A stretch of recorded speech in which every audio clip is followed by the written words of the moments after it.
शिव जी पर भूल से भी ना चढ़ाएं ये चीज शिव पूजा की 5 सबसे बड़ी भूलें। भगवान शिव सहार के देवता, लेकिन साथ ही सबसे सरल और भोले भी। वो भक्त के एक बिल्व पत्र से प्रसन्न हो जाते हैं। लेकिन कुछ चीजें हैं जो अगर गलती से भी चढ़ा दी जाए तो हो सकता है अनिष्ट।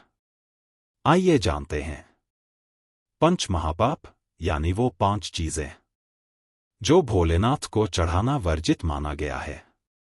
1. तुलसी दल, तुलसी के पत्ते।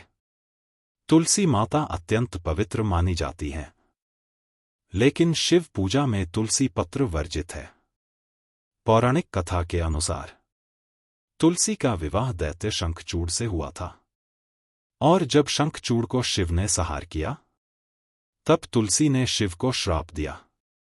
इसी कारण तुलसी को शिवलिंग पर चढ़ाना निषिद्ध है। यह भूल अनजाने में भी न करें। 2. केतु फल, केतकी फूल।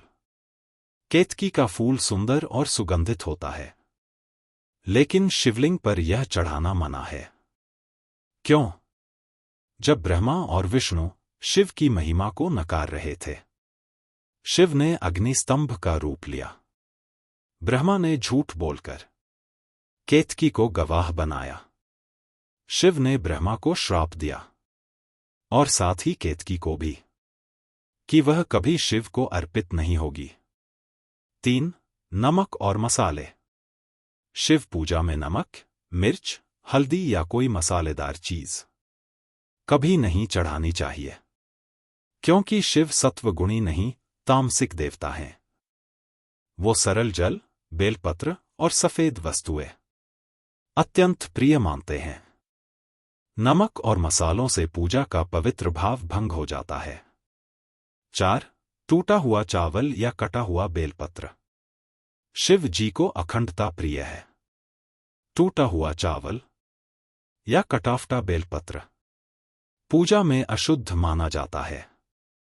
बेलपत्र को त्रिपत्र के रूप में पूरा और साफ अर्पित करना चाहिए। शिव कहते हैं, जो मुझे पूरा समर्पण देता है, मैं उसका संपूर्ण कल्याण करता हूं। 5. मांसमदिरा, मांस और शराब। कुछ लोग भ्रमित होते हैं कि शिव तांत्रिक पूजाओं में मांसमदिरा स्वीकार करते हैं, लेकिन सनातन धर्म में शिव जी भक्ति, ध्यान और पवित्रता के प्रतीक हैं। मांस, मदिरा या तामसिक पदार्थ उनकी पूजा में कभी नहीं चढ़ाए जाने चाहिए। यह आत्मा की शुद्धता के मार्ग में बाधा बनते हैं। शिव भक्ति में सच्चा भाव। भोलेनाथ तो वही हैं जो जल की एक धारा, एक बेलपत्र और एक सच्चे भाव से प्रसन्न हो जाते हैं। लेकिन अगर हमने अनजाने में भी कुछ वर्जित वस्तु चढ़ा दी तो उसका दुष्परिणाम हमारे जीवन पर पड़ सकता है। इसलिए जागो भक्त, जानो शास्त्र और करो भोलेनाथ की सच्ची आराधना। हर हर महादेव। नमः शिवाय।